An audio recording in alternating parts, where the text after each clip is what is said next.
What's up, house groups? On Sunday, my friend Eric continued our series, The Good Life, as he shared a really powerful message from Acts 2 about what it looks like to not settle for something less, not to accept the pretty good life we can grab hold of by chasing the things our culture says are worthwhile and fulfilling, but instead to live into the abundance that Jesus tells us we were created for. And I think Eric pointed out a couple challenging realities that are difficult for us because they're wildly countercultural. Number one, becoming all we were made to be and experiencing the beauty of that takes time. Like, we live in a microwaved fast food culture where everything happens instantly and you can get almost anything delivered to your doorstep overnight. But spiritual formation just doesn't work that way. And number two, becoming all we were made to be and experiencing the beauty of that takes effort. It requires commitment on our end, not just to walking in obedience to God, but to showing up for one another in community. And Eric kind of made that point by zooming in on this incredible description of the early church that we find in Acts 2:42. It says, they devoted themselves to the apostles' teaching and to fellowship, to the breaking of bread and to prayer. And you guys, that one sentence has been the catalyst for the spiritual development and the experiencing of a truly good life for the followers of Jesus for 2,000 years.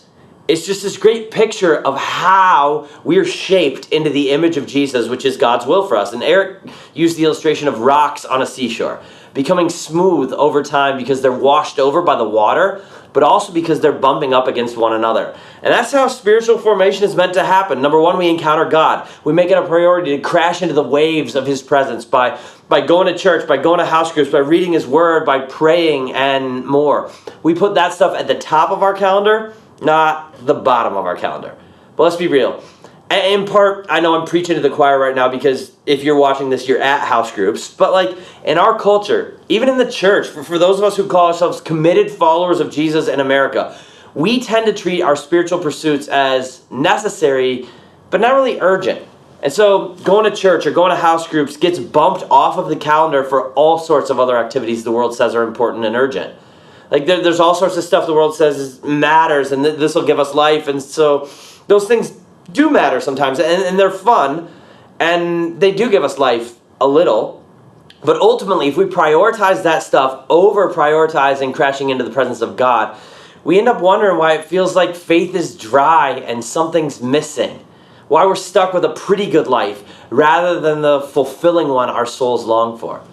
But Acts 2 says the early church devoted themselves to getting together and encountering God's presence. And the Greek word there is this really long word, proskarteruntes. A couple thoughts about it. Proskarteruntes means this was the number one thing for them. Everything else got bumped and scheduled around it. Everything. I think if the early church, like if those believers from Acts came and looked at our lives today, they wouldn't even be able to comprehend some of the reasons we skip church or skip house groups or skip out on any of the spiritual stuff.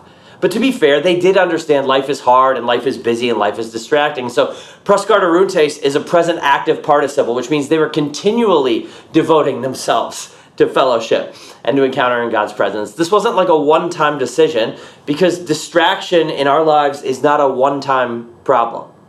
But they kept choosing it in the face of all the other options in front of them because it's the path to a truly good life, even while the world offers us plenty of other paths that lead to settling for a pretty good life. These guys in the early church prioritized getting into God's presence. And it says they prioritized fellowship. We read they devoted themselves to fellowship. And the Greek word there is koinonia.